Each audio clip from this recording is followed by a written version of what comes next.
अस्सलाम वालेकुम दोस्तों, ਤੁਸੀਂ ਵੇਖਦੇ ਪਏ ਹੋ ਪਾਕ ਪੱਤਰਕਾਰ ਤੇ ਮੈਂ ਤੁਹਾਡਾ ਦੋਸਤ ਹੈ ਨਸਰਾਸ। दोस्तों सब पहले रिक्वेस्ट है चैनल ਨੂੰ ਸਬਸਕ੍ਰਾਈਬ ਕਰ ਲਓ, ਫੇਸਬੁੱਕ ਵਾਲੇ ਭਰਾ ਵੀਰ ਬਹੁਤ ਅੱਛੇ ਪੇਜ ਨੂੰ ਫਾਲੋ ਕਰ ਲਓ। ਕਿਸੇ ਭਰਾ ਵੀਰ ਨੂੰ ਅੱਛੀ ਨਸਲ ਦੀ ਗਾਇ ਚਾਹੀਦੀ ਹੋਵੇ ਬਾਇਤਮਾਦ और भरोसे ਨਾਲ ਪਰਚੇਸ ਕਰ ਸਕਦਾ ਹੈ। ਲੋਕੇਸ਼ਨ ਹੈ ਡਬੁੰਗਾ ਹਯਾਤ, ਤਹਿਸੀਲ ਜ਼ਿਲ੍ਹਾ ਪਾਕ ਪਤਨ ਸ਼ਰੀਫ। मोबाइल नंबर है साडा 0300 पूरा 8754 743। व्हाट्सएप नंबर भी यही है जी, तो लोकल नंबर भी यही है। माशाल्लाह चेक करो, चोलोस्तानी फ्रीज ने पीछे बच्ची लगाई सी गए बड़े दूध वाली माशाल्लाह साडे भरा वीर बहुत अच्छे फैसलाबाद तो आए साढ़े चावन वाले 5.5 लाख रुपए डिमांड सी। थोड़ा बहुत प्यार मुहब्बत प्यार के माशाल्लाह खरीद ली है। अल्लाह ताला सोना रा मालिक ने नसीब करे जिन्हें सानू पैसे दिते ते गड्डी नंबर है एक चीज करो क्लियर छड़ के करो रबा ले चलो जी। अल्लाह ताला मालिक ने नसीब करे साढ़े को भरा भी रहन। क्यों भाई जी थोड़ा बयान दे दो, खुश हो राजी हो, कोई धोखा फरार तो कोई नहीं होया। चलो कोई नहीं तो ले चलो, ले चलो जी ले चलो। बहुत अच्छी गाय माशाल्लाह, बड़ा कद पहलन हो के माशाल्लाह, हाइट वेल चंगी। साढ़े भरा वीर भी बहुत चंगे साढ़े को माशाल्लाह चल के आए हैं, उन्हें गाय माशाल्लाह खरीद ली है।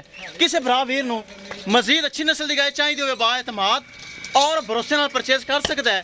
दोस्तों पाक पतनकाव से अच्छे अच्छे जानवर, मयारी जानवर और गारंटी वाले जानवर मौजूद होंगे।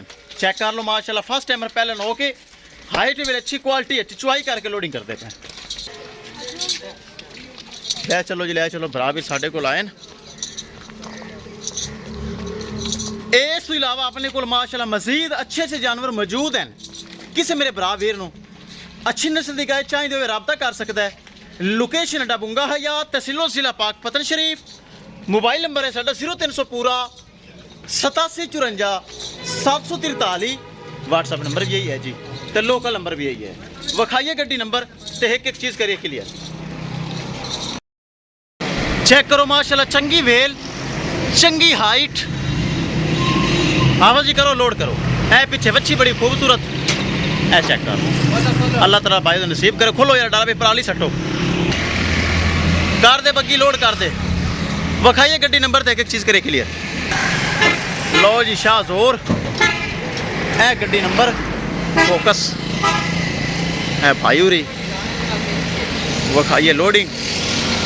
लो जी महफूज तरीके लगाए हो गई लोड। किसी भरा वीर चाहिए हो मजीद रब्ता करके परचेस कर सकता है। इंशाल्लाह दोस्तों मिलेंगे एक नई वीडियो के नाल।